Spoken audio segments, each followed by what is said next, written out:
হিন্দু শাস্ত্রে হোলির অন্যতম মাহাত্ম্য রয়েছে। হোলির দিন হোলির এই লীলা বৃন্দাবনে বিশেষভাবে পালিত হয়। রাধা কৃষ্ণের বিশেষ এই লীলা গোটা দেশ পালন করে। আর দোলযাত্রার দিন তো গৌর পূর্ণিমাও বটে। শ্রী চৈতন্য মহাপ্রভু শ্রী গৌরাঙ্গ মহাপ্রভুর আবির্ভাব হয়। আর হোলিকা দহন, প্রহ্লাদ মহারাজ যখন প্রহ্লাদ মহারাজকে কোলে নিয়ে আগুনে বসে গিয়েছিল সেই রাক্ষস, সেই শয়তান, তখন সে নিজেই জ্বলে পুড়ে খাক হয়ে যায়। কিন্তু প্রশ্ন উঠছে, এই হোলির পবিত্র উৎসব, এই দোলের পবিত্র উৎসবকে কেন প্ল্যান করে অপমান করার চেষ্টা হচ্ছে রাজ্য প্রশাসনের একদম সর্বস্তরে, ওপর থেকে নিচ পর্যন্ত। হ্যাঁ, কেন বলছে অপমান? কারণ আপনার উৎসবের আগে যদি আপনাকে কেউ বলে আপনি একটু সামলে উৎসবটা করবেন, কাউকে আক্রমণ করবেন না, কাউকে সমস্যা করবেন না, করলে কিন্তু আমি আপনার বিরুদ্ধে ব্যবস্থা নেব। উৎসব করতে দিচ্ছি, ভালো কথা, নিজের লিমিটের বাইরে যাবেন না। কেন লিমিটের বাইরে যাব? কেন? আমার উৎসব, হিন্দুদের উৎসব, সেই উৎসব কেন মনে হচ্ছে হিন্দুরা বিশৃঙ্খলার জন্য ব্যবহার করবে? কারণ হিন্দুরা সফট টার্গেট। হিন্দুদের এই কথাগুলো বলা যায় কোনো অন্য ধর্মের উৎসবে, ইসলাম, খ্রিস্টান, শিখ কোনো উৎসবের আগে মুখ্যমন্ত্রী বা কোনো পুলিশকে বলতে শুনেছেন যে উৎসবটা সামলে করবেন, কাউকে কিন্তু কোনো সমস্যা করবেন না? আমডাঙ্গার আইসি, উত্তর 24 পরগনার আমডাঙ্গা, যেখানে জনসংখ্যার বিস্তার কি তা সবাই জানে, সেখানে আমডাঙ্গার আইসি দাঁড়িয়ে প্রকাশ্যে কি হুঙ্কার দিচ্ছেন, হুঁশিয়ারি দিচ্ছেন, শুনুন। দোলের দিনও বলে দিচ্ছি, কোনো রকম নুইসেন্স আমি টলারেট করব না। অন্য ধর্মকে সম্মান করানো, কেউ রোজা করে নমাজ পড়ে যাচ্ছেন তাকে জোর করে রং দেওয়া, এইগুলো একদম করা যাবে না। তাহলে কিন্তু আমি কড়া হাতে করব। আপনারা পাড়ায় পাড়ায়, অঞ্চলে এটা প্রচার করবেন। আমি কোনো কথা এই ব্যাপারে কোনো রকম কম্প্রোমাইজ করব না। এবং সব থেকে যেটা ইম্পর্টেন্ট, যে শুক্রবারে জুম্মা নামাজের দিন কিন্তু আমাদের হোলির দিনটা পড়েছে। আমাদের হোলি সম্বন্ধীয় যে সরকারি নির্দেশাবলী, আমার ভিপিদেরও বলেছি, এটা প্রচার করে দেবেন যে কি করা যাবে, ডুজ অ্যান্ড ডোন্টস, কি করা যাবে না। রাজকুমার সরকার হিন্দুদের শিক্ষা দিচ্ছেন, অন্য ধর্মকে সম্মান করবেন, নিজে উৎসব করবেন, অন্যকে সমস্যা করবেন না, করলে কিন্তু বুঝে নেব। কেন? হিন্দুদের শেখানোর আপনি কে? মিস্টার সরকার, আপনি হিন্দুদের কি শেখাতে এসেছেন? হিন্দুরা নিজেদের উৎসব সম্প্রীতির সঙ্গে পালন করে।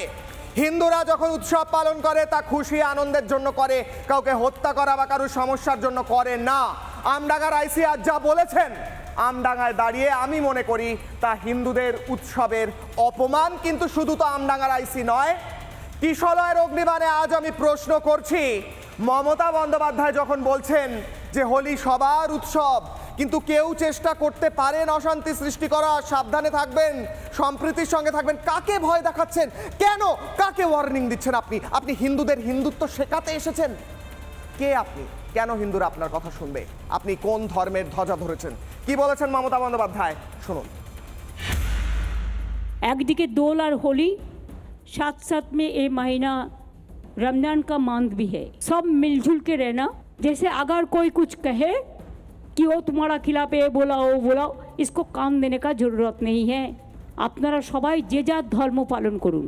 एक दिन के लिए कोई आदमी झगड़ा लगा के चला जाएगा, लेकिन जब आग जलेंगे तो वो नहीं रहेंगे। इसी के लिए सब अच्छा रहे तो बांग्ला अच्छा रहेगा। Please celebrate this with piece.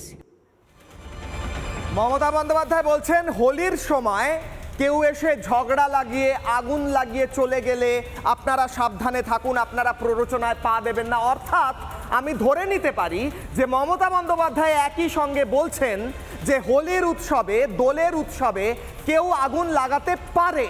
অর্থাৎ হিন্দুদের উৎসবে, হিন্দুরা যখন উৎসব পালন করে সেখানে আগুন লাগানোর একটা আশঙ্কা থেকে যায়। কিন্তু একই মমতা বন্দ্যোপাধ্যায় বিশেষভাবে একটি সম্প্রদায়ের উদ্দেশ্যে তাদের উৎসবের সময় কি বলেছিলেন, শুনুন। একদিকে যেমন অন্নপূর্ণা পূজা চলছে, অন্যদিকে মুসলিমদের রোজা চলছে, রমজান মাসও চলছে। আর আমাদের এখানে 33% মুসলিমও আছে। তাদের পরিবারগুলো রোজা করে, রমজান করে, উপবাস করে। এই সময়টা তারা কোনো অন্যায় কাজ করে না, কারণ এটা হচ্ছে আল্লাহর কাছে ওদের স্যাক্রিফাইস বলতে পারেন। আমি খুব স্পষ্ট একটা কথা বলতে চাইছি, আমি যেটা জিজ্ঞেস করতে চাইছি আজকে, মুসলিমরা রোজার সময় রমজানের সময় কোনো অশান্তি করেন না। মমতা বন্দ্যোপাধ্যায় বলছেন, আমি বলছি না, আমার ওপর দায় দেবেন না। মুখ্যমন্ত্রী মমতা বন্দ্যোপাধ্যায়ের কোট আনকোট কথা, অবশ্যই আমি এতে বিশ্বাস করি। আমি মানি যারা সত্যি শান্তির ধর্মে বিশ্বাস করেন, যারা সত্যি ইসলাম ধর্মের বাণীতে বিশ্বাস করেন, তারা হয়তো সমস্যা করেন না।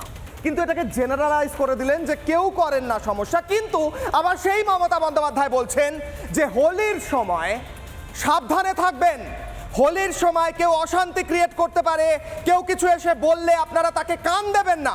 মমতা বন্দ্যোপাধ্যায় এই হোলির সময় নিজের পুলিশকে ইনস্ট্রাক্ট করেছেন, তারা এলাকায় এলাকায় বলছেন যে অন্য ধর্মকে সম্মান করতে শিখুন, অন্য ধর্মকে সম্মান করুন। কেন? হিন্দুদের কি শিক্ষা দিতে এসেছেন আপনি? আর কেন এই তফাৎ? আমার প্রশ্ন হচ্ছে, ধর্মনিরপেক্ষ দেশে, যেটা আমি বিশ্বাস করি, আমার দেশ ধর্মনিরপেক্ষ, আমার দেশ সেকুলার, আমার কনস্টিটিউশন সেই কথা বলে, সেখানেই আলাদা আচরণ কেন? কেন মমতা বন্দ্যোপাধ্যায় বলবেন যে হোলির সময় অশান্তি হতে পারে, হোলির সময় যারা হোলি পালন করছেন তারা অশান্তি করতে পারেন, কিন্তু রমজানের সময় যারা রমজান পালন করছেন তারা অশান্তি করতে পারেন না? এই তফাৎটা কেন? আমি তফাৎ চাই না, আমি চাই সিমিলারিটি। আপনি দুজনকেই বলুন, একই কথা বলুন, আপনি আলাদা কথা বলবেন না। আপনি হিন্দুদের শিক্ষা দিতে আসবেন না, আপনি আপনার আইসিকে বলুন ধর্মীয় সম্প্রীতি হিন্দুদের না শেখাতে। আজ আমার অগ্নিবাণ, আজ আমার প্রথম প্রশ্ন কিশলয়ের অগ্নিবাণে। আমার প্রথম প্রশ্ন, হিন্দুদের কোণঠাসা করা, সংখ্যালঘু ভোট পাওয়ার সেরা উপায়। মমতা বন্দ্যোপাধ্যায় কি সংখ্যালঘু 30-40 কত শতাংশ আমি জানি না, 27% ছিল 2011 সালের সেন্সাসে, এখন কত হয়েছে আমি জানি না। যতই হয়ে থাকুক, সেটা কনসলিডেট করার সেরা উপায় পেয়ে গিয়েছেন, তা হলো হিন্দুদের কোণঠাসা করা, তাদের অপমান করা, রাম মন্দিরকে গিমিক বলা, কুম্ভকে মৃত্যু কুম্ভ বলা, হোলির আগে বলা যে কোনো অশান্তি হতে পারে, রামনবমীর আগে বলা যে রামনবমীর মিছিল কোনো পার্টিকুলার এরিয়া দিয়ে যেতে পারবে না, এমনকি কেউ জয় শ্রীরাম বললে তাদের দিকে গালাগাল করে তেড়ে যাওয়া। এটাই কি সেরা উপায়? মমতা বন্দ্যোপাধ্যায় আবিষ্কার করে ফেলেছেন সেরা উপায় কি।